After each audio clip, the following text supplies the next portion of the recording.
Hello everyone, I'm Dr. Darsh Shah. And I'm Dr. Altamash Raja. And welcome to Medicine Redefined, a podcast where we will explore the often overlooked but necessary components of health, what we consider to be the fundamentals. We will investigate topics and practices that can give you and your patients the best chance to optimize a healthy lifestyle. It's time to move the needle forward and put the health back in healthcare. Our guest today joins us from just north of the U.S. border from Toronto, Canada.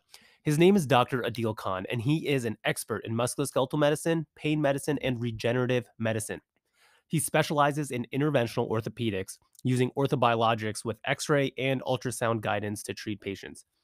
He is one of the few sports physicians in Canada that holds membership with the Spine Intervention Society. He was the first doctor in Canada to perform intraosseous PRP. He has presented at the Orthobiologics Institute, the world's largest regenerative sports medicine conference. He has treated a wide range of patients from celebrities, top professional athletes, and Olympic gold medalists. He has a special interest in using interventional procedures to treat weightlifting injuries as well as chronic neck and back pain. Dr. Khan also teaches medical students and residents and is an assistant adjunct clinical professor at McMaster University and the University of Toronto. So in this episode, we delve into Dr. Khan's journey. How did he really get into sports medicine? How did he find his love to use orthobiologics to treat procedures, like I mentioned, with neck pain, back pain, which so many of us have in this world? We then delve into his love for weightlifting and fitness, and we get his principles as to why this may be a huge driver for great longevity. All right, without further ado, here's Dr. Khan.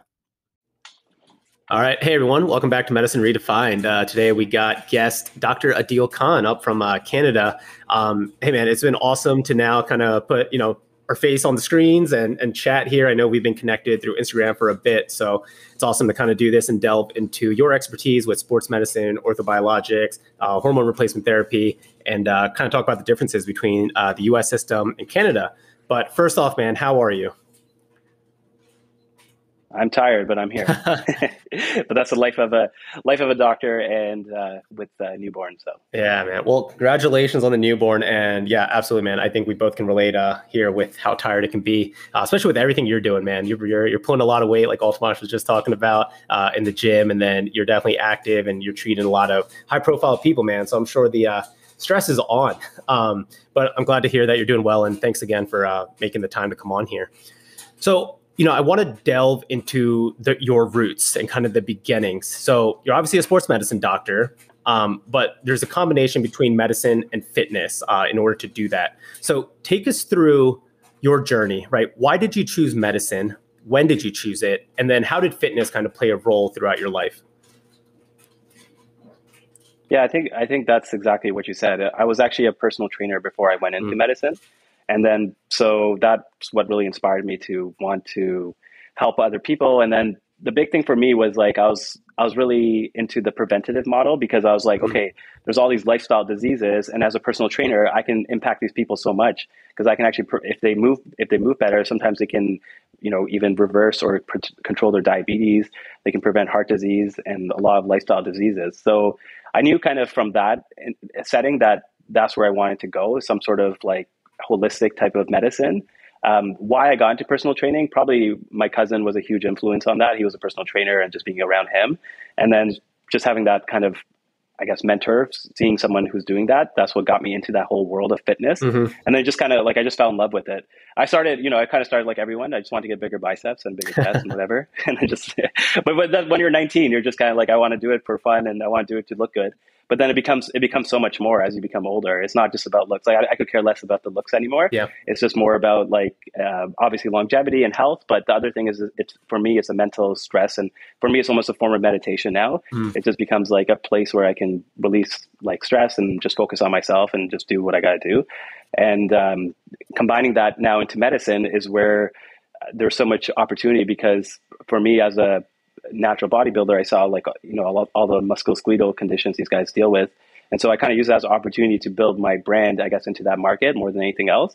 And then I guess I was the only medical sports doctor who's like that. So it just kind of took off from there, because there wasn't many sports doctors who kind of lift the weight I do and train the way I do. And so a lot of bodybuilders just resonated with that. And then I also got lucky because I got mentored by Dr. Gallia, who's the pioneer of PRP. He was the first one in the world to do it back in '96, and he did it for like Tiger Woods and all sorts of people. And so because of him, he's like the OG. And so I got trained by him, and so I'm lucky because of that I have all this expertise now, and yeah, so now, and I feel like just I'm in a unique position because of my combination of fitness and health background, and combining that with medicine, I can bring a skill set that not many people have. Yeah, it gives you instant credibility, right? Because if you're speaking the same language as your patients, the high profile, but a bodybuilder is people in the space of sport or fitness, whatever it might be. If they walk into the clinic and they know, or rather, if they follow you on Instagram or social media and they see what you can do, they're like, okay, this guy gets it. He must get it, right? And so I think that automatically brings people inside the tribe, and they feel much more comfortable disclosing some of the information that we always talk about how history is the most important thing. And I think that I've heard you talk about this on some of the other shows that you've been on, is that, getting that history is so critical, but also, when you're asking about, hey, what medications are you taking? What other substances might you be using? If they feel like you speak the same language, they might be more open with that information. And that information the one key piece could change the trajectory of the treatment, right? Speaking the same language, though, so now you're treating a lot of people in sports medicine, people with injuries, right? Did you have any injuries, in the space of bodybuilding, in the space of growing up? Did you have a serious injury, some minor aches and pains there? No, I guess I've been blessed in that way. I've been unblessed with the Desi genetics, but it takes a lot of hard work to overcome it. I'm sure you guys can appreciate that too. Non-Desis don't understand because they're non-Desi, so they just don't get it. Putting on muscle, and there's actually been research on this. So there's actually a study done. It's very interesting. So they had a bunch of groups where they different ethnic groups, and they put them into a calorie surplus. And basically, they didn't have them doing resistance training. So they're basically just seeing how much fat they can put on and how much of it will actually go into muscle. And so the African American put on the least fat, and he somehow put on muscle, even though he wasn't working out. And then the brown person put on the most fat and put on no muscle. So that just shows you our genetics susceptibility. Yeah, you're clearly an outlier. I need to find that study and just wave it around as I walk around, and people accuse me of getting older and all those things. That is amazing. And for those who aren't familiar with the vernacular, Desi is the South Asian population, really secluded to probably three countries. I would say Bangladesh, Pakistan, and India, right? But anyways, coming back to the Canadian system, right? So that's where you grew up. That's where you got most of your education. Your path to medicine isn't the same, right? For us, it's undergrad, 4 years of medicine. And then we got residency. That's anywhere from 3 to 8 years, depending on what you're doing, potentially a fellowship. It's a very long road, a preposterous amount of student loans. Yours is a little bit different, right? For those who might not be familiar, can you lay out what's the education system like? Yeah, I kind of took a shortcut because you guys have to do 5 years, right? Or 4 years of physiatry to get to where you're at. Physiatry is 4 years, right? Yeah. Plus a fellowship. So basically 5 years. Yeah. So I did family medicine as my primary training, but I kind of knew I didn't want to do family. And so I did we have something called change of scope in Canada or Ontario, which basically means you can add additional skill sets to it if you do supervised training. And so one of those trainings is sports medicine, and one of those is interventional pain. So I did those two, and so it allowed me to build those procedural skill sets under supervision, and then eventually I got my own designation. And then the biggest thing was the regenerative medicine stuff, because working with Tony Gallia, he's the only one really doing it properly, and we'll get to what properly means later. But in Canada, there's a lot of guys doing PRP, but most of them are just copycats of Tony because he started it all, and they just kind of copied him, but didn't really do it the right way. And so having his expertise in terms of regenerative medicine and then getting good mentors for interventional spine made a big difference. Because I had his name's Michael Gofeld, but he's what you call a spinologist, I guess. That's what they call them in Europe. And basically they're anesthesiologists who do 2 years of interventional pain training. So he did 7 years of training to get to where he's at. And so I learned a lot from him in terms of interventional spine and the procedural and technical stuff. And yeah, so that's because a lot of people always ask me, like, "Oh, you're so young. Like, how are you? How are you doing this type of thing?" Especially where I'm at in my career. So I kind of took a shortcut in that sense, I guess, because most people would have to do at least 5 years to be where I'm at, to start out. Not to mention building your own brand and name and all that stuff. I'm really happy one of us brown people are getting the young comments. Let me tell you about a patient interaction I had today. full disclosure, I'm 32 years old. I had a patient who I was treating for myofascial pain constantly. And, I told her, I was like, hey, listen, we're the same age and these are kind of the expectations. She just looked at me. She goes, oh, you look so much older than I do. And I was like, well, thank you very much. Thank you very much for that. But anyways, hey, the that change could be a of scope, compliment though, because you're so wise and you know so much. appreciate that. Appreciate the save there, man. The change of scope, what is that time frame when you decide, hey, you want to add another skill set? Like you have to do 6 months, a year of supervised it's training? basically like 2 years of sports med and 1 year of interventional pain, basically. Wow. So like Okay. 3 years. So yeah, it's like a little residency. So it ends residency. up being similar. Yeah, exactly. Yeah. Similar, yeah. Awesome. Awesome. So you touched on regenerative medicine, right? That's the latest thing then, and the most of your practice is now regenerative medicine. Do you still do any family medicine, or is it primarily? No, I'm exclusively almost regenerative now. Like I barely do cortisone and stuff. I only do it for like bursitis and that's it pretty much. But Okay. So let's start with this, right? We had Dr. Malenga come and talk, and we talked about one of his favorite things to Dr. Malenga well is, words really matter, right? And this term regenerative medicine is somewhat of a misnomer, right? And so maybe just in your mind and how you have this conversation with folks is, what does that term regenerative medicine mean to you? One of the terms that we use is orthobiologics. Is that what you guys are using up in Dr. Gallia's clinic as well, and really throughout Canada as well, or do you have a better term for it? yeah, that's the term we prefer to is orthobiologics, just because that's basically a term for just saying the substances that promote healing, right? And so there's lots, like there's hyaluronic acid as well, right? And that fall in that category. And so the reason I don't like regenerative medicine and I don't like stem cells either is because there's too many doctors who just use those words to lure people. And I do use the word. I mean, I guess I use the word myself too, but like I don't like it when the problem is a lot of people have to kind of use it for marketing to kind of give this false promise that we can regrow new tissue. When in reality, you can't really regrow new tissue unless you're using what's called induced pluripotent stem cells, IPS cells, and you're using 3D bioprinter scaffolds, and you're actually seeding those into those scaffolds. So that's the way to do it, but that's still in clinical trials in the States, and Canada's no one even doing that yet. So, so true regenerative medicine's around the corner, but what we're doing right now is more, like you said, orthobiologics. It's more cellular signaling and changing the environment to promote healing.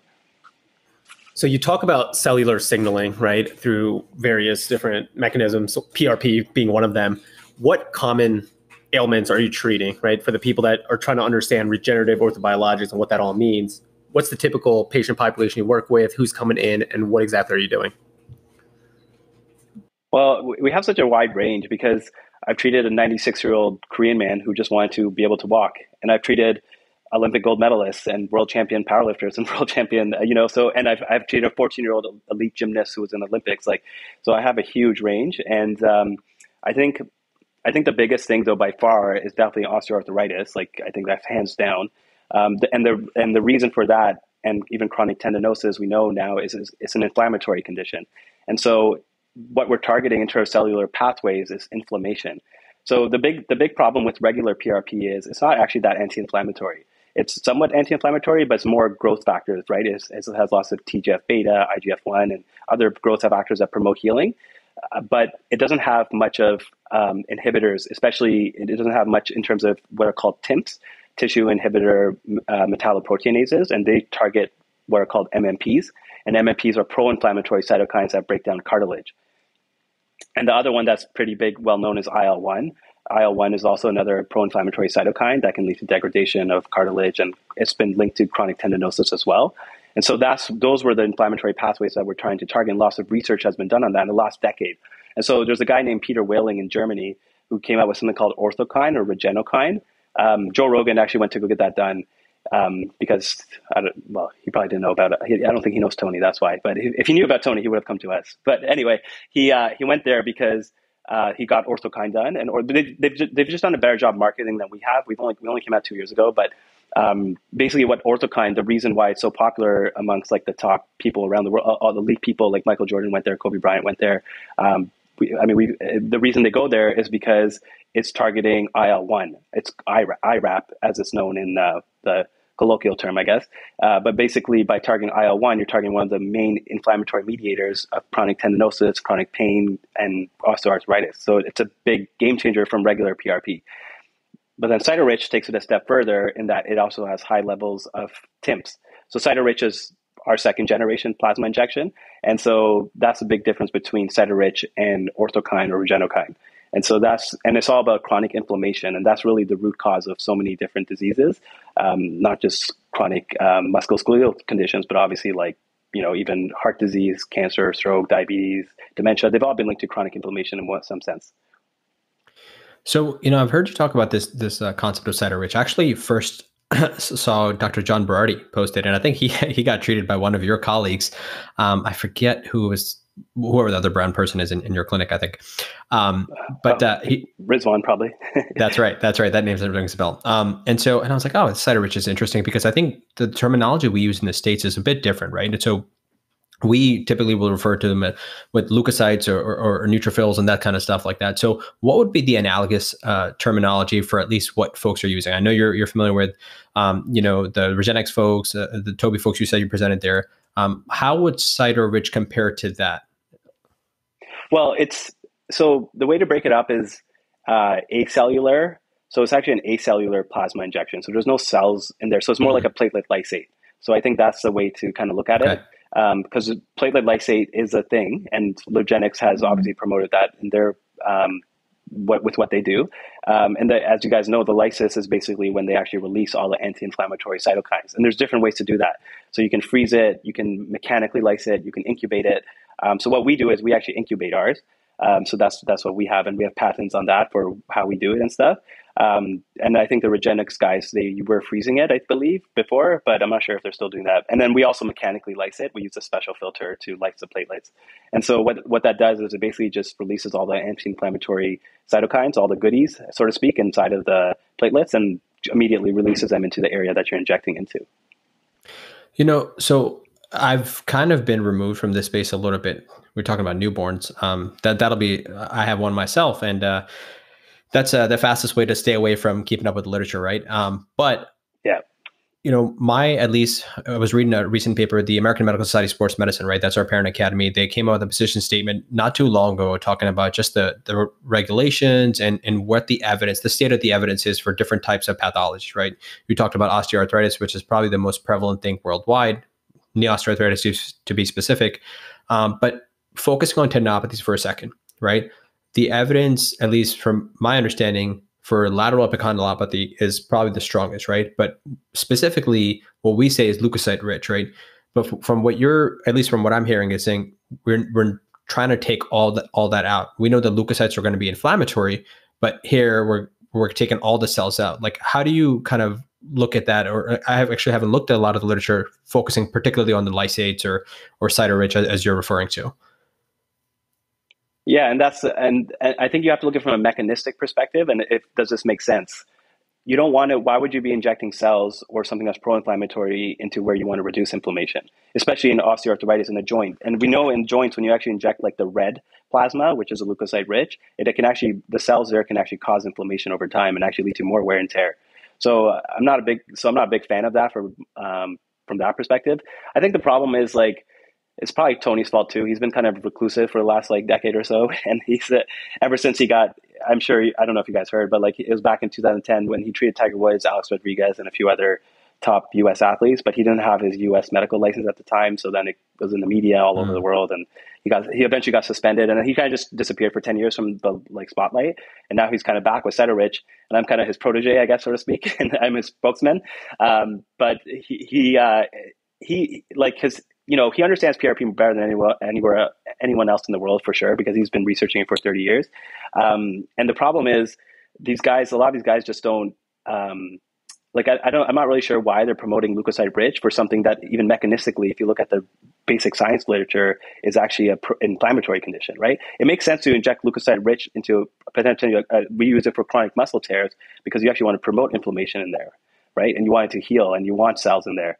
But for inflammatory conditions, you want something that's acellular and just going to be purely anti-inflammatory. If it's purely just chronic tendinosis, but a lot of times it's not, right? A lot of times there's actually chronic tearing and there's tendinosis, right? And so what we do is we use a regular PRP or leukocyte rich, if you want to call it, we'll actually use leukocyte poor PRP with cells to go into the tear directly. and then we'll use our cyto-rich to bathe around the tendon to reduce inflammation. So that way you're reducing the inflammation around the tendon sheath, but then you're promoting healing of those tears inside of the tendon. So we can actually target specific PRPs for a problem that way. And I do that for spine as well. So for spine, like you don't want to put any cells in the spinal canal for like spinal cord, not spinal cord, into the epidural space. And so that's why platelet lysate is well studied for that and used, and also regenokine has also been studied for that. But we use cyto-rich as well for spine because we use it around the nerves to decrease the inflammation, and then we use it for facet arthritis to decrease the inflammation around there. But then we use the other regular kind of the standard PRP or PRGF into the muscle tears and into the ligaments to heal those areas. So that way you can make a much more specific targeted approach. Yeah, I mean, I love that, right? I mean, I've heard you talk about this. I mean, in the concept of precision medicine, right, which is kind of what a lot of medicine is getting into, right? More and more. So, you bring up a lot of interesting points there, right? I think I've had some of these conversations with folks who, at least in the States, are kind of at the forefront, right? You've talked about some of those people out on the West Coast, up in Colorado, right? And they talk about, for those reasons that you just mentioned, that why they do choose to use leukocyte poor, right? I think that from the cyto-rich, from what you described, is maybe taking it one step further. And you had also mentioned using leukocyte poor. But at the same time, the folks who are non-believers, I put that in quotes, they'll say, well, okay, well, what is the evidence point, right? And if the evidence in the randomized controlled trials, which is kind of, again, quote unquote, gold standard, it drives what's going to cover, right? And payers are going to pay for it. And they're going to say, well, most of the evidence says that leukocyte rich is better, right? Mechanistically, the beautiful explanation that you gave, it's like, okay, we should not be involving leukocytes or neutrophils and all that kind of good stuff. How do you have that conversation when people throw this? Well, the literature supports leukocyte rich is better. Like, what do you say to that? I'm asking selfishly because I don't have an answer. Yeah, no, there are some patients who do their research and definitely do say those type of things, but then I essentially just give them the same talk I gave you, and then they're just like, oh, that makes sense. And they don't really question it after that. And then it's more of I think it's a bias of the literature too, and perhaps the lack of standardization, right? A lot of people, I think, who maybe are doing those studies don't have aren't well as versed in PRP, and so they're just kind of doing the studies for doing it for like just. I feel like some of them are just doing it to almost disprove that PRP doesn't work. You know what I mean? And then, because if some of these studies are really poorly designed, like I've seen a lot of them where I'm just like, why would you ever use that type of PRP for this type of thing? You know what I mean? And so it almost doesn't make sense. It's almost like these guys don't know anything about PRP, but someone just told them to like, just go study it. And like, they're just getting funding and then just doing it. And so from your data perspective, so what we're doing is we're using Salesforce or CRM and building a database of like our own data. And then I know Regenix does the same thing. And I know, Steve Sampson, who's with Ortho Healing, and Orthobi, he does the same thing. So we all have our databases with lots of data. Definitely, we all need to definitely publish more stuff. Like, I think that's a big gap for sure, because right now there's a lot of guruism, I guess, so to speak, saying this person's the best or this person's the best. And we need more objective data for sure. And I think, I know we have a 5,000 patient trial going on in the US with cyto-rich right now. So that'll be helpful, obviously, for NeoA, and that's a big sample size. But we definitely need more data for like a lot of the tendinopathies and spine and stuff like that. At the same time, I think a lot of these interventions are also, at least my practice, for the most part, are patients who've tried everything. Like they've tried cortisone, they've tried physio, they've tried all of conservative management, and they don't necessarily want surgery. Some of them even try surgery or it didn't work, or they're in pain again after. And so you don't have many options left either. And I think the big thing in medicine is we have to look at number needed to treat versus number needed to harm, right? Which is essentially a fancy way of saying benefits versus risk. And so the reality is PRP has very low risk, especially acellular PRP, because leukocyte rich actually hurts like hell. I don't know if you've ever had it injected, but it hurts a lot, and it's very uncomfortable for the patient. So if I can cause least harm in that perspective too, then I'd rather do that, especially if the results are just as good, if not better. And then the other thing is, for these patients where even if they're considering surgery, orthopedic surgery actually has pretty poor evidence for most things. There's a big meta-analysis that came out like last year about that. BJSM, Yeah, exactly. So there's only a handful of things that actually has decent evidence for. So would you rather have your knee cut into for a meniscus, or maybe try PRP, which is way less harmful, but maybe it doesn't have many studies. It has a couple studies on it, but has way less risk of, downtime, complications, all that other stuff. So I think that's the way I usually explain to patients, and almost everyone would rather try the PRP than surgery. Yeah, no, I do want to point out that I think the study that you're talking about is it looked at, I think, the 10 of the most common elective procedures. I don't want somebody to listen to this and be like, well, listen, I had an acute, femoral neck fracture. Yeah, no, not fractures or something. So, no. Of course, doctors are the best at acute. Like, there's no one better than orthopedic surgeons when it comes to fractures. That's hands down, right?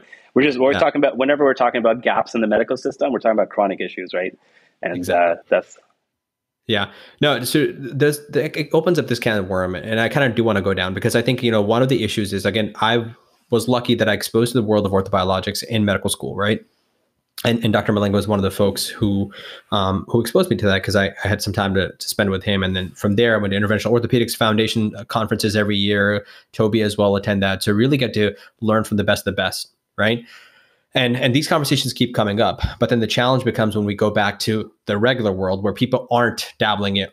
I shouldn't say more than dabbling. This isn't part of their routine practice. They're not diving deep into the literature like you are. They're not understanding the mechanisms.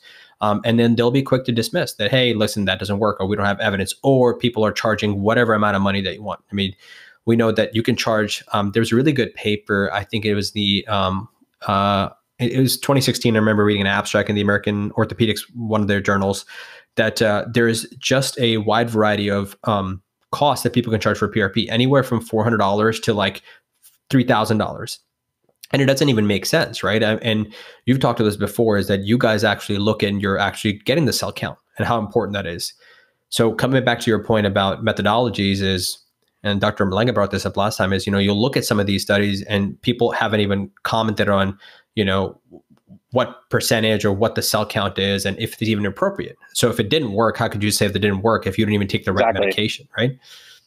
They're not trying. That's why I'm saying half of the PRP literature is garbage, because they're not trying. I'm just like, this doesn't mean anything to me, because I know, but how can a regular doctor discern that? They don't. If they're not an expert in PRP, how are they going to possibly know that the study is BS? And then a patient has zero IOA.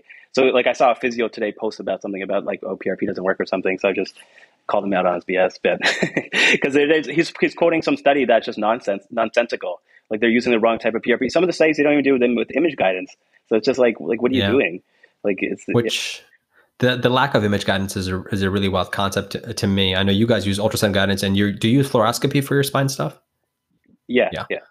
And intraosseous too. I use fluoroscopy. Yeah. Okay.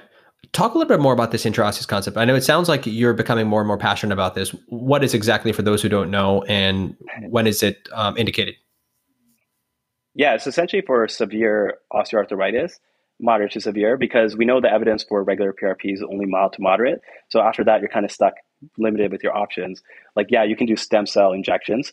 I put those in quotations because they're not really stem cell injections, right? They're just essentially anti-inflammatory signals that reduce inflammation. and so if you have someone who doesn't want to get a knee replacement or hip replacement, or they're too young, or there's contraindications, or they can't do it for whatever reason, then their options are so limited, right? And so that's why I'm so excited about intraosseous. Like, it's just an opportunity to help so many people who are suffering in pain and don't have an option. So the idea is that with osteoarthritis, as you guys know, it's not just a disease of the cartilage, but it's a disease of the subchondral bone, which is kind of the bone underneath the cartilage.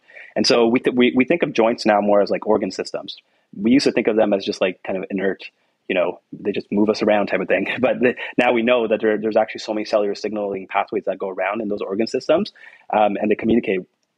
And so what we do is we can target the subchondral bone with the PRP. So we can actually inject it directly into the bone. And that's where a lot of people have bone edema or inflammation, and that's the main pain generator. So there's actually been studies on this saying that people who have narrowing, pain doesn't correlate with that. So you could have severe narrowing on plain X-rays, but you might not have much pain. But bone edema on MRI correlates much higher with pain.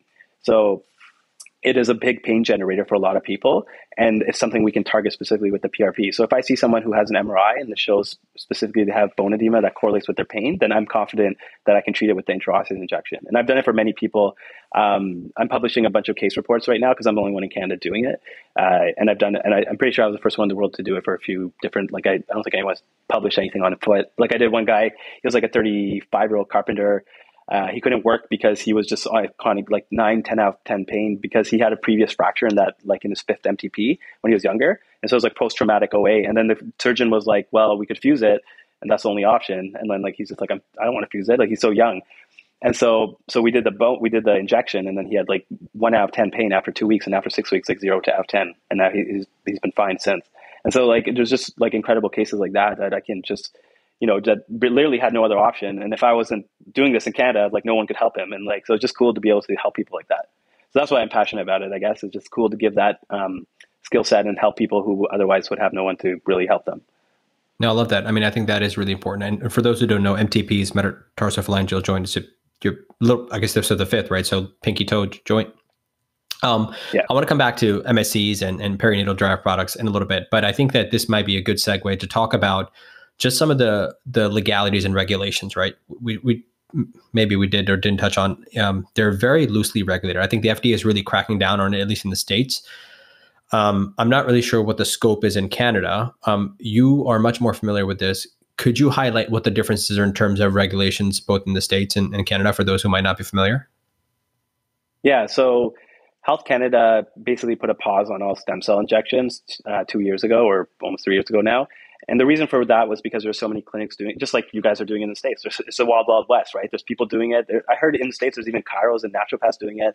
So like, there's just people, there's just no regulation. And so, and even if there is regulation, maybe they're just not enforcing it enough. But the rule, so in Canada, they basically say no more stem cell injections, period. So that means you can't take your bone marrow or your fat and inject into someone for any musculoskeletal condition. The only stem cells that are allowed here are bone marrow transplants, which are actually which are very evidence-based, and there's lots of good research for that.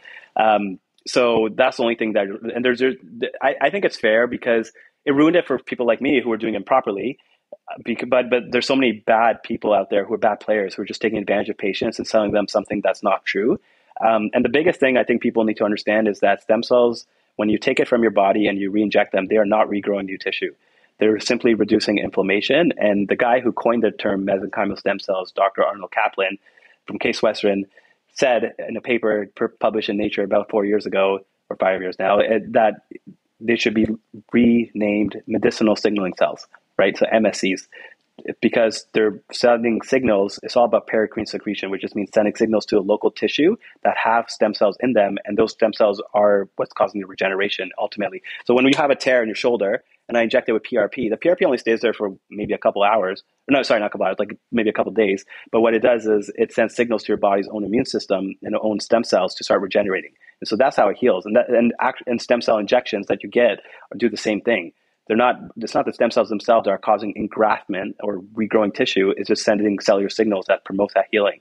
So to get true engraftment or regeneration, it's like we need that regenerative medicine triad that we talk about, which are progenitor cells, growth factors, and a scaffold. So you need all three of those to actually get true regenerative medicine. We're getting there, so we're almost there. We're definitely going to be there in this decade. Like, I don't know if you guys know what organoids are, but organoids are like petri dish organs that they use to study pluripotent stem cells. So basically they can make livers, they're even doing for Parkinson's now, they're studying brain, and basically they can make these different organoids, and then they can put whatever pathology you want in there. So you can make a liver disease, you can make liver cirrhosis, you can make dementia, and then you can study in a petri dish and use stem cells to regenerate the damaged tissue. So that's how they're studying them. And so but now they're starting to do clinical trials. So they're doing the first clinical trial in Canada for Parkinson's disease using stem cells. So it's underway, but it's still a few years away. Yeah, dude. I mean, that's just an awesome explanation, and I really appreciate that. I think, I keep coming back to this concept of, okay, so I guess I'll push you on this is because I want to get your perspective of what the future holds, right? I mean, you have your pulse on this more so than either one of us, and I think that one of the issues becomes, as you alluded to, that the average doctor, quote unquote, doesn't have the time to really sift through the literature like you have, maybe like even I have or Darsh has. And And so what they're resorted to is just looking at the guidelines, right?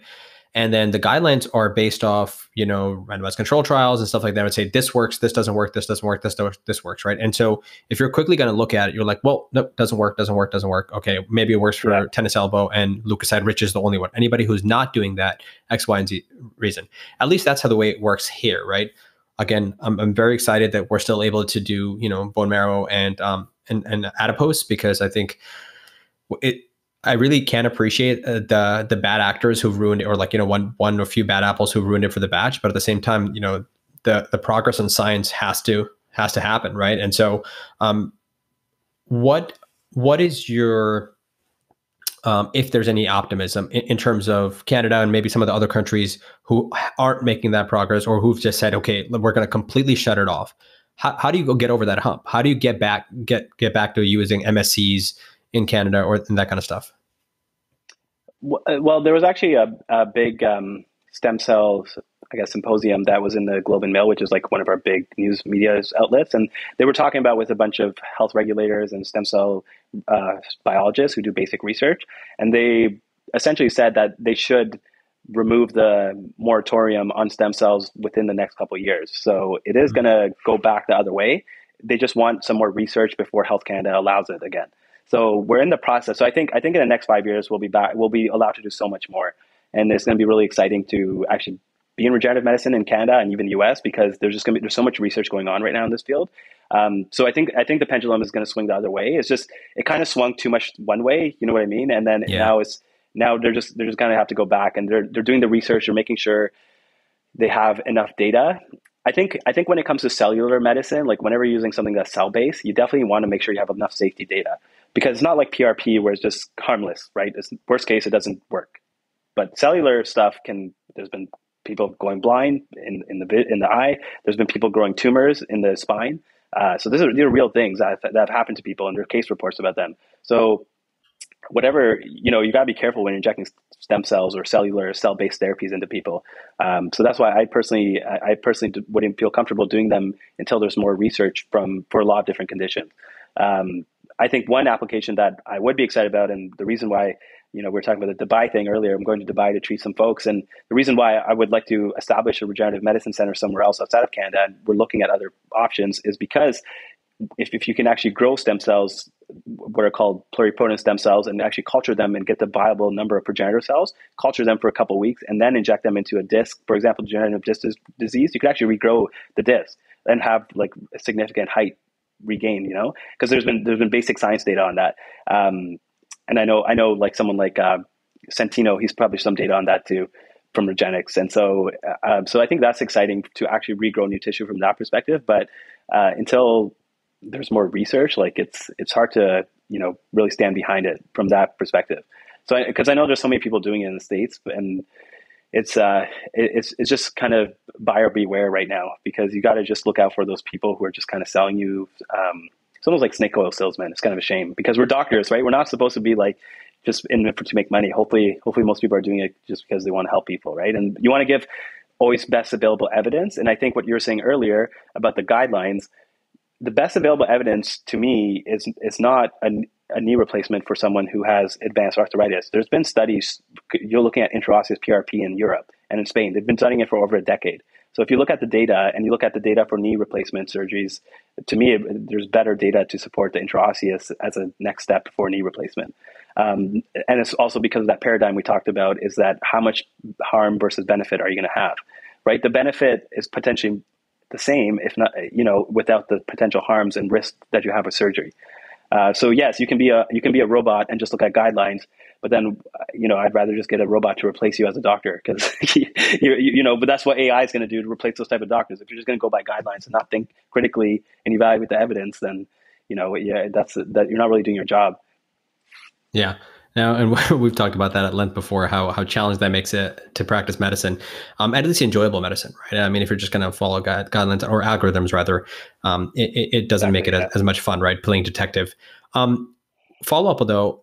So my understanding, at least for PRP, right? So let's just take, KL grade 4 osteoarthritis. That's kind of the bone on bone end stage arthritis. I think we know, at least from what I know, that PRP maybe not a great indication for those folks, but you're saying IO is better. That's where that comes in. Yeah, I wouldn't even offer regular PRP or even cyto-rich for those. I don't even offer that. Cyto-rich can work for moderate to severe, but if they have end stage like that, like the only way I'm going to treat them is if they have bone edema on MRI. But if they have no bone edema, then there's no target. So if there's no target, then they have no choice but to get a knee replacement. At least, what they're doing at Washington University, they're doing 3D bioprinting, so they can actually resurface a knee or resurface a hip using 3D bioprinters. So they print a scaffold using polymer hydrogels, and then they seed it with then they grow the stem cells in the lab, and then they seed it with it, and then it can actually regrow cartilage and regrow new joints. So I think that's the future of like organ transplantation for at least a knee and hip and stuff. Like I think in 10 years it'll be very. I think in 10 years most people won't be getting joint replacements. They'll probably be getting stem cell transplantations and those type of things. Interesting. So for your interosseous injections, are you doing them under X-ray or are you doing them under ultrasound? Yeah, I use both. I use, for most of them, I do them under fluoro, but sometimes I'll use ultrasound just to mark it first. But then the actual active live injection I'll do under fluoro. Because then fluoro, you can see exactly how deep you're going and everything. Right. Awesome. So we talked a little about snake oil salesman. No, I don't know if it's a good transition or not. Let's talk a little bit about perinatal derived products, right? And these are the products that people are saying amniotic tissue derived products and stuff, and they were quite popular for a long time, right? Walk us through the history of that. What was so special about them over PRP? Because PRP, as you mentioned, has been around for a long, long time, right? A few decades now. Why were amniotic tissue products so popular? And now they're officially completely banned, so people can't acquire them. But I still get patients coming. Yeah, I'm getting patients for follow-ups like now, and they're like, oh, last year, my sister's friend had it done, and that's what I want. And I'm like, oh, listen, I can't get that for you. I'm sorry. And I wouldn't want to. But tell us a little bit about that. I think it's just a lure of anything that's embryonic. It has this magical power. That's why we store our umbilical cord stem cells too, right? That's why they ask that at the hospital here when your baby's born now. So there's just, and yeah, they are powerful agents potentially, but there isn't enough research on it. And we know that amniotic, stem cells, there are barely any stem cells in there. What they were setting to in a vial, where it's like basically it's just there's been studies like looking at the fraction of it. It was mainly just protein, and it had a little bit of like progenitor cells, but it's just it's just a vial of like some anti-inflammatory nonsense basically in my opinion. Like it's not anything that's really evidence-based, and then there's also risks with it too. I think there's been infections and other things that have happened with that stuff. So you gotta be careful with that off-the-shelf type of product. I think autologous is the way to go in general in regenerative medicine, and that means taking it from people's own bodies, and that's and autologous even in older people is going to be a possibility because of induced pluripotent stem cells. Like that's kind of the way to do it. Yeah, and I alluded to the FDA cracking down hard. I think the two requirements that they've made it is I think the word is they use homologous, but I think maybe they're referring to autologous is what they're trying to get. And the second part is minimally manipulated, right? I think and the minimally manipulated, like that, defining what that means, that's the difficult part of it, right? So we talked about adipose MSCs a little bit, right? There's one device where you kind of just you aspirate from the stomach or posterior thigh and that kind of stuff, and then you'll shake it through this device, and you're breaking that up, and you're trying to harvest this stromovascular. Is that stromovascular, or am I confusing that with the? SVF, stromovascular fraction. Yeah. So you'll get, and then you'll inject that back into the scaffold that you're talking about, whether you're filling a defect like a meniscus or rotator cuff or whatever it might be. But again, coming back to what does minimal manipulation mean, and that's where the FDA can't go monitor every single physician that are doing these procedures and say, hey, are you doing it right? Are you not doing it right? And putting a microscope. That being said, though, one thing I'll caution is what they have come down very hard is that nobody should be doing these for the reasons that you alluded to. One, a big one, like there aren't any viable cells in there anymore. Who knows how long they've been on there for? There are other things, as you mentioned, but also the rule number one, coming back to do no harm, right? And we know that this actually has done quite a bit of harm, and that was all up in the news a couple of years ago. But for those folks, this is an important question, right? So for those folks, maybe patients that are listening to it, are interested in that kind of stuff, it is really challenging. They're not going to go to PubMed and read all the studies and try to sift through it. And, like we mentioned, even for clinicians and people who are trained in the sciences, it's hard. It's hard to figure out what's right, what's not right. For just the average person who's trying to figure out where to go, who to go, what are some basic check boxes that need to meet for you to recommend a practitioner doing this? I have pretty high standards. So there's only there's only one clinic in Canada that meets my standards, which is obviously us. And then in US, there's maybe 3 or 4. So there's the basics, which is obviously using image guidance injections. And there's actually a lot of people in Canada doing it without image guidance. And I've had many patients go to other clinics and I was like, oh, did they use image guidance? They're like, no, they just kind of felt and injected here. And I was like, oh my God. So I'm like, you didn't even have PRP. I don't know what you had. Like, yeah, they injected something, but I don't know where it went. So then that's definitely number one, most important. The other number 2 would probably be standardization or measuring your cell count or having a scientist or someone to actually have a cell counter to actually see what you're injecting.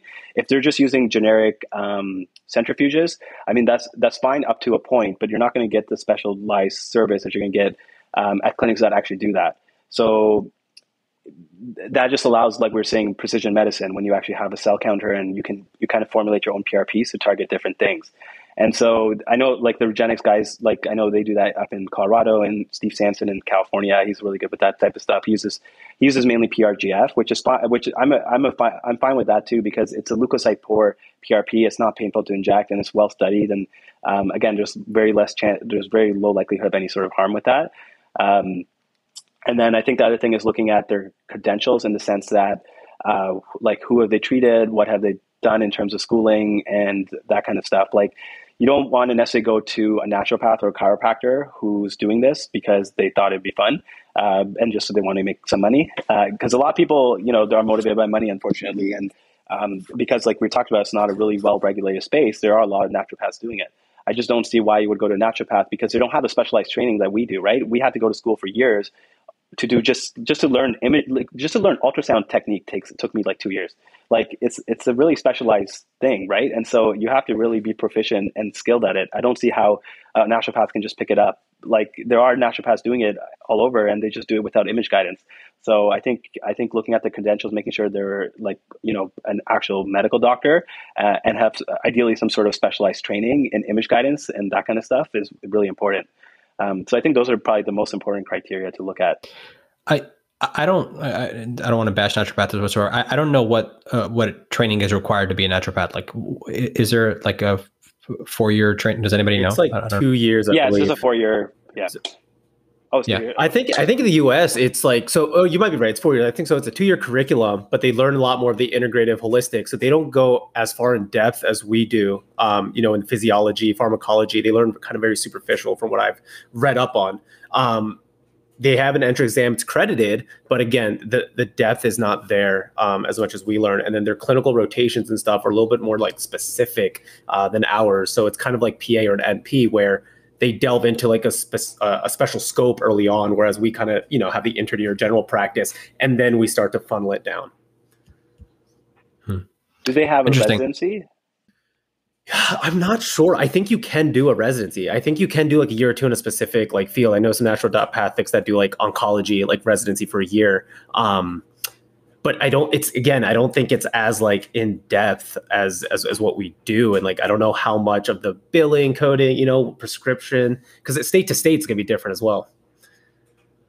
I'll say this, man. I think I really appreciate your point. Where I disagree is, I don't know if I think that the degree part is, as long as it's legal within the scope of wherever country you're living in, like it doesn't bother me as long as the intentions of the person are right and they're actually doing the work and they're actually doing it the right way, is what I should say. Because I'll tell you, I graduated with a lot of physicians who have no business doing the injections that they're doing. I promise you, like I've seen their work firsthand. Yeah. And they have the credentials, they have the degrees, but God, I would never refer a patient to them. By the same respect, I wonder if somebody, I think chiropractic school is 4 years. If they did become a chiropractor and they got, advanced training, like you did, like, scope training, and they went to a couple of, let's say, IOF courses, then did that. If legally, which I admit, I don't know what the legalities are, they're allowed to do that kind of stuff. I wonder if that's as bad, but it makes it challenging. And to be fair, the question I asked you, what are your baseline requirements at a superficial level? And that's the question you answered. So I appreciate that. to your point about the image guidance, I do want to ask about this follow-up, right? Because I'm passionate about musculoskeletal ultrasound. This is what I spent a lot of my residency training and fellowship training doing. I imagine that you have these conversations with your colleagues who are not using image guidance, right? When they're doing these procedures. And I suspect they probably tell you, oh, I know that when I go through the portal in the knee, I'm injecting, right? I know I'm getting there all the time, right? What's that conversation when you're like with them? Because I know the evidence that supports image guidance versus non-image guidance, what it says, but that person's like, no, I'm in there. I know I'm in there. Or maybe even an orthopedic surgeon who actually do arthroscopy and know. Exactly. Yeah. Well, orthopedic surgeons are always like, is walking on eggshells when you're telling them that they're not doing something right. Because I think, they're gods in the OR, but when it comes to injections, they're not so good. That's our specialty, right? Intervention. We're interventionalists. Like we're true like we do. That's all we do. We play with needles, and that's all we do all day, right? Image guidance injections. These guys are good at cutting. They're great at drilling, all that stuff. But when it comes to injections, it's its own specialty, and it should be treated as such. So I don't think it makes sense for someone who's not specialized in training in it to dabble into it on the side. I think you need a lot of experience, especially for spine. Like you need a lot of experience and expertise to do that type of stuff. So usually the way I phrase it, like what you said, is basically 80% of orthopedic surgeons who did unguided injections missed a target. Like there was a study about that. And so for the shoulder. And so even experienced orthopedic surgeons will miss. Was it glenohumeral or like what in the shoulder? It was a tendon, for like supraspinatus tendon. Okay. Yeah. Okay. Yeah. So glenohumeral, I would think would be higher. I'm sure. Yeah. Lower. Lower. Like they would probably wouldn't miss it as much. But like tendons, like are hard to get into, right? Especially if you're doing like this. The problem is the precision medicine. It hasn't changed, right? The concept basically was we can inject cortisone and you'll get better but the reality is cortisone, I can inject it into your butt and it'd probably make your shoulder feel a little bit better because it has a systemic anti-inflammatory effect. And so you didn't have to be that precise. You just kind of had to get it in the general area. But in orthobiologics, it's all about precision. And like you have to, like when you have small tears that are in the supraspinatus are causing chronic shoulder pain, if you don't get the right target, the patient is not going to get better. And you have to find the right angle and you have to know how to use a probe and you have to know how to guide it into there. So it's very precise and it's very different from what the traditional model of training was. And so I think unfortunately the medicine field has still not evolved, at least not in Canada. I don't know how it's in the States, but Canada, for the most part, majority of people are doing it without image guidance and they're not even trained in image guidance.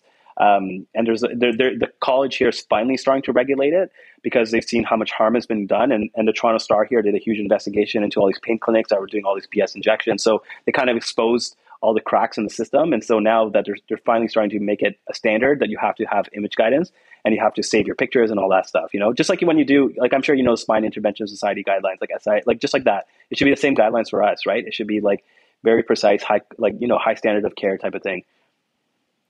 Yeah, I mean, that warms my heart. It's really funny because over the last 2 years, 2019 Journal of Ultrasound Medicine, I think the first author, Lundstrom, he publishes studies looking at viscosupplementation, right? Hyaluronic acid, ultrasound guided versus blind injections. And what they documented like over a 6-year period, folks that got palpation guided or blinded injections were significantly more likely to go on for a knee replacement than folks who had ultrasound guidance, right? Take that for what it is. There was another study published in 2021. I think this one is in one of the arthroscopy journals, so AJSM. I'll find it and we'll link it. And they just compared, for knee osteoarthritis, moderate to severe knee osteoarthritis, palpation guided versus ultrasound guidance, and significantly better effects for ultrasound guided.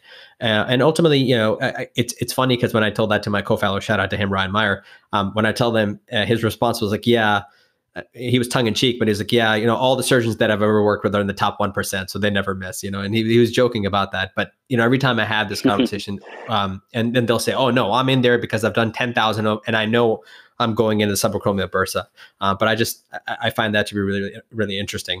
I do want to call out my bias though. I am a non-surgeon. And as Dr. Malunga said that, we have to appreciate our biases. I think that I'm curious to see if there's orthopedic literature that shows the opposite side is true if some palpation guided injections can be just as good as ultrasound guidance. I don't know. I'm not familiar with that, but if somebody out there knows of it, please send it our way. I think patients don't once they realize, would I rather have this procedure done with a camera guiding it or not? From a patient perspective, they're just like, why would I not want my practitioner who's injecting something into me to see what they're doing? It's just, it to them, it makes a lot more sense. And I think orthopedic surgeons need to get over the fact that that they can just admit they don't have the training and they can refer to someone else to do the injection. Like it's not an ego thing. Who cares? Like just get the patient better. That's what it's about. Yeah. Well, the difficult part here in the States is, right. So for the non-surgical folks, they'll tell me it's a time-based issue, right? This comes back to our conversation with Peter Valenzuela is the business of medicine is driving the practice of medicine, right? It's putting on an ultrasound and saving the pictures takes more time. And so it's frustrating for us three here. But this is just I don't have an answer to that one. Yeah, and that's the systemic issue of the whole medical system. It's time based and based off, more you see, more you make type of thing, and just kind of a nonsense system. But that's another discussion, I guess. Yeah. So Adeel, I mean, we touched on orthobiologics in depth here, and I know you're not just like a needle junkie. You're very well versed in the world of functional, integrative, lifestyle medicine and those topics. And as we touch on precision medicine, there's obviously this other leg, right? That we look at labs. And try to, figure out labs, especially maybe some of those that might be quote unquote strange, right? That are not on your normal panel. You're obviously working with a lot of, top athletes, bodybuilders, active members. Are there any specific labs that you're looking at, right? So when you're thinking about PRP, orthobiologics, what other adjunct kind of treatments, labs are you looking at when you look at the holistic viewpoint? Well, I think we can talk about what would be an ideal scenario and what I actually do.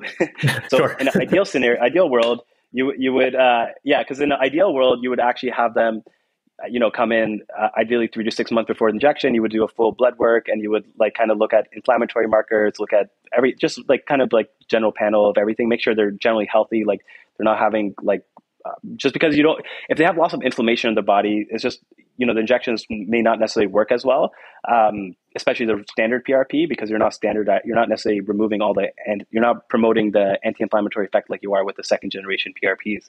And so if they're not that healthy, I would maybe want them to, if the blood work comes back and they have high cholesterol, they have diabetes, and their inflammatory markers are through the roof and that kind of stuff, then I'd be like, you know what, let's hold off on PRP for 3 months. Let's get you to see this nutritionist, work on exercise, lifestyle, and then we can come back and revisit it. That would be the ideal thing to do.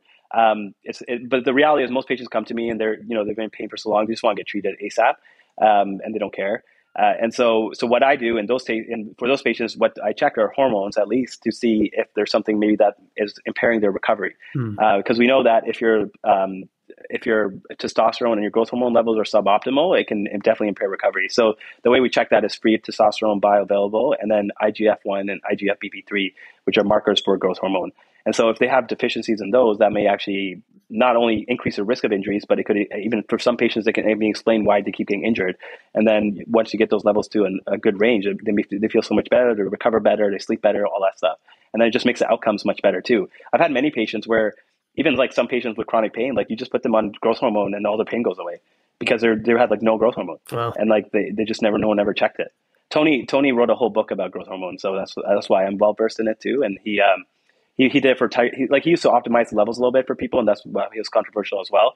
But the reality is it makes a big difference, right? we're not necessarily talking about professional athletes because obviously there's with performance enhancing and stuff, it might cause an issue. But just for regular folks, it's something, if you optimize, it can make a big difference.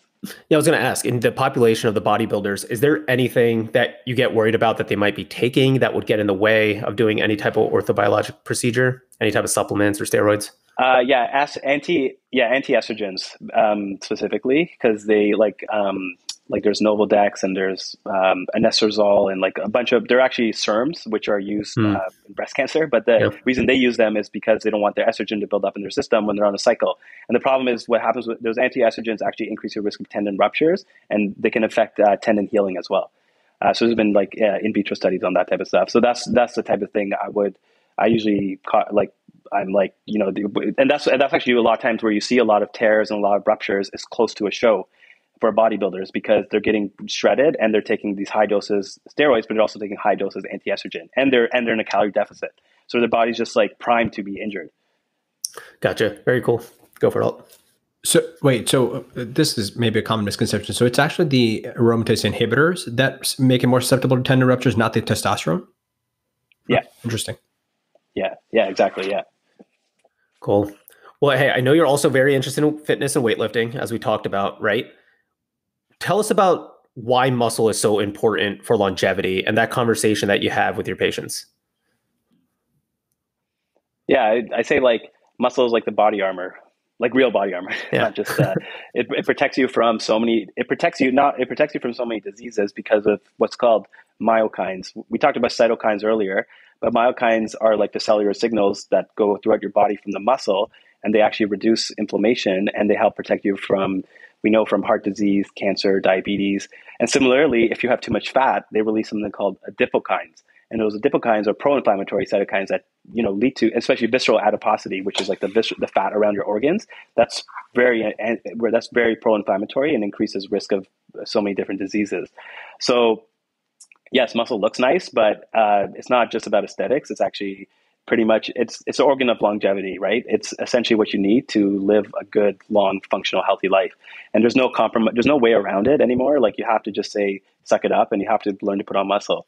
Whether you want to do that through gym or through resistance, like swimming, cycling, or resistance training. The problem is you need a periodized training program. And like the reality is most people don't know how to do that. And most people just kind of show up and just do some 1980s bodybuilding workout and just get in and get out. And I had this intensivist who was like the smartest intensivist I ever met in my life. And he was like doing this like 1980s like routine. And I was like, this is so odd. Like, why are these intelligent doctors training like 1980s bodybuilders? Like this doesn't make it, but it's just they penetrated the mass market, right? With their supplements and with their influence and everything. And so there's so much evidence now with actual strength science, but it's just run by bodybuilders. Like I love bodybuilders. I work with them all the time. I treat them all the time, and I'm part of HD Muscle. Like I work with them, but at the same time, what they preach is not based on evidence. It's bro science, right? It's right. All it's just and like periodized training. There's a certain way to do it, which is science-based, and that can lead to so much faster strength gains. And putting on muscle is not that hard if you know how to do it properly. But the reality is most people don't. And I think that's why I'm working with a startup company called Exalt, and we're trying to make fitness accessible to the average person, because it's just we're using a scalable technology to do that. And so I think that's really what the future needs, because everyone needs a coach. I think it's just too hard otherwise. Take us through Exalt. What's the technology? What's your goal with that? So there's two components to it. One is a health dashboard to track data over time, okay, and then apply machine learning to that to better help predict health outcomes eventually. And then the other is there's mobility assessment, which again we're using machine learning to assess people's movement patterns. So there's something called the functional movement screen (FMS), which is like kind of like the standard for movement screen, but it's not that well. I mean, it's like 50% accurate, but there's nothing great to predict injury risk, right? That's the reality. And so what we want to do is we want to use machine learning and our data to assess people's movement. And hopefully over time, as we get lots of data, over years, we can hopefully start to predict injury risk better. But the movement assessment is basically a camera AI technology that can help at least a trainer to assess movement, because it's so subjective otherwise.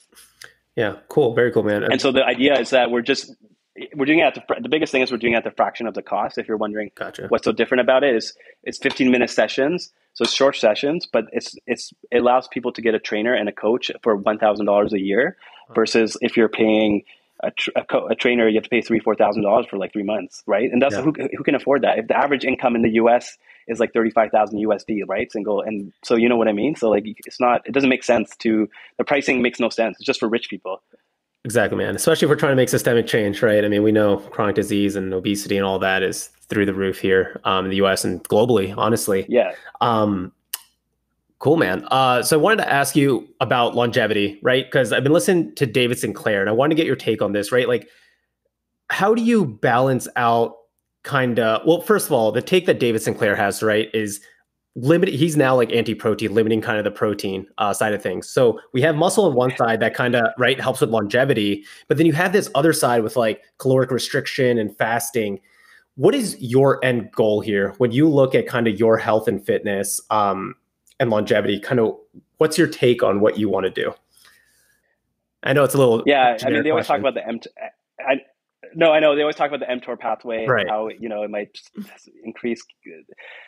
I think the reality is you have to like this is where basic scientists like David Sinclair and maybe clinicians like us can help to elucidate some of the discrepancies. And I think the reality is you have to look at function, you have to look at quality of life, and you have to look at functional impairment. Yeah. The reality is if you don't have sufficient muscle and protein, you're going to lose that as you age, and you're going to lose it really fast. And there's been large meta analysis like there's one done at Tufts University looking at grip strength as a predictor of mortality. So like people who, and that's just grip strength. So imagine if you actually did a real assessment, like measuring someone's leg strength, like leg press or squats or something functional dynamic. Like imagine how much you could actually gauge in terms of like how, like longevity there. So muscle is the ultimate longevity tool. And I'd rather have muscle and look good than be a skinny guy and live longer, I guess. Like I don't know. Like to me, it's more important to be like I want to look good and I want to feel good like that. And muscle allows you to do that. So whatever basic science stuff that they're talking about, or like some of the data on, I mean, maybe I would live a few years longer if I didn't eat as much, or if I was a calorie restriction and I was fasting every day, maybe. But I don't know. Like I feel like there's not enough to say that. And there, on a counterpoint to that, like there hasn't been enough data on muscle, right? And that's where there's a lot of research heading that way now, because people are starting to realize, oh wait, they're like, oh, muscle is not just some stupid thing to look good. It actually is a complex organ system that's sending all these cellular signals. So now we realize that. So it's like, that's why they're finally studying it. So there's so much research in this field. So I can almost guarantee you in like 10 years, we'll be like, oh, maybe we were wrong about this whole calorie restriction thing. Muscle is actually the most important. So I can almost guarantee you that. It just makes sense from a functional perspective too. Like think about how many people like lose their quality of life because they just didn't have enough muscle, right? Or they didn't move enough. And think about how many injuries we treat, because it's a double-edged sword, right? If you train too much or if you train too little, it can cause issues. So you got to find that sweet spot. And if you do that, that's how you age gracefully. No, absolutely. I agree with you. Go ahead, Adeel. No, so Darsh, I haven't listened to exactly what you're talking about, but I think the point of clarification, I mean, are they saying that too much muscle is going to be detrimental to longevity, or is it because you could have caloric restriction for a long time. I mean, that's the holy grail, right? I don't know how easy it's going to be to put on muscle when you're in caloric restriction or deficit phase, but like, what are they saying exactly? So I think more from the growth hormone perspective is what he's kind of looking at, right? And he's saying if you're going to be calorically restricted, right? So I'm looking at the perspective of if somebody wants to put on a lot of muscle, likely they're not intermittent fasting, right? You're probably going to be more sometimes in a caloric surplus, or you're going to be doing more things that are anti-mTOR pathway, doing what David Sinclair's kind of thinking about. And so for him, balancing out working out with doing this caloric restriction, now becoming a vegetarian, I think sometimes it's like a tug of war balance, right? As you kind of mentioned. So for me, I think like you said, I think the mechanistic pathways sound great, but Adeel, like you said, it might add a year or two. Like we're not even sure how much, right? So a lot of it sounds great to the ear. Yeah, and the big irony, the irony is that he's looking at one pathway. There's 7 cellular signaling pathways of aging. Sure. I can't remember all 7 of them, but there's like protein turnover, there's telomere length, mitochondrial dysfunction, insulin resistance, and like so there's all these there's 7 that have been well identified in the literature. And so he's looking at like I get like maybe telomere or something, but the reality is exercise is the only tool that can activate all 7 cellular pathways and have beneficial effects on them. That's why there's something called exercise mimetics, or drugs that are trying to mimic the exercise effect. But I can almost guarantee you they'll never find that, because it's too complicated. And there's just too many pathways that are getting activated by exercise and that have too many beneficial effects. So you gotta learn to like exercise properly. Not just exercise has become such a catch-all term that I just almost dislike telling people to exercise, because it doesn't mean anything. Like you have to actually like specify, what kind of exercise, how to move, like what to move, and that kind of stuff. So there's so much more to it. Exactly. Like, so Peter Attia kind of breaks it down into 4 categories of movement, right? So stability, strength, and all, you can correct me here, but I think it's anaerobic and then aerobic exercise, right? And so he's kind of working on all 4 of those pillars, right? And I think when people think about weightlifting or fitness, they might just be thinking of that one route, but how do we diversify? And I think that's the key. When you talk about functionality, I mean, hey, we're all getting older. Healthcare is getting better, right? So we're living longer, we're aging, but at the same time, we need to become functional to play with our great grandkids or further on. So I totally agree with your perspective on that. Yeah. Well, guys, Adeel, I know we've taken more of your time than we actually requested, so I do apologize for that. Oh, But that's fun. Yeah. at the same time, I actually have like another 100 questions. Darsh just asked me if I had anything else. I was like, yes, I have so much more. But maybe we'll save it for a part two, hopefully someday. A couple of questions just to round it up is, where can our listeners find you if they want to get a hold of you? What's the best way to connect with you, man? Yeah, I'm pretty active on Instagram. So at dr.akhan, AKHAN. Don't DM me though. Email if you want to contact me because my email is on there, but people never listen. I just can't. Yeah, but it is what it is. Do you, you said on some other that there is somebody who responds to 130 emails a day and that's your goal. Is that true? That sounds like a nightmare to me. That doesn't sound Yeah, fun. that was actually an orthopedic surgeon, Brian Cole out of Chicago. Yeah, I know. I listened to him on a podcast, and he says he gets about 100 emails a day, and 130, and he responds to all of them. Wow. So I was like, if he can do that, I'll respond to all my emails. But DMs are just like, there's just so many, and there's just also like some of them are just like ads and nonsense. So I just can't go through all of them. Yeah, it sounds like a pretty good filter right there. So people don't have to, the barrier of getting to the computer and sending an email is just too much nowadays. Last and perhaps the most important question, it's kind of the mission of the show, man, is how do we add the health back in healthcare? We connect with other people more. Connection is the key that we're missing. It's called the Rosetta effect. And it was studied in the Italian population where even though they ate like crap, they smoked and all this, they still lived longer because they had connection. So I think that's the biggest thing and that's what I'm trying to do with my social media and all that stuff too, is just reach more people and help. Absolutely. Well, you're crushing it. So thanks for coming on. Yeah, thanks.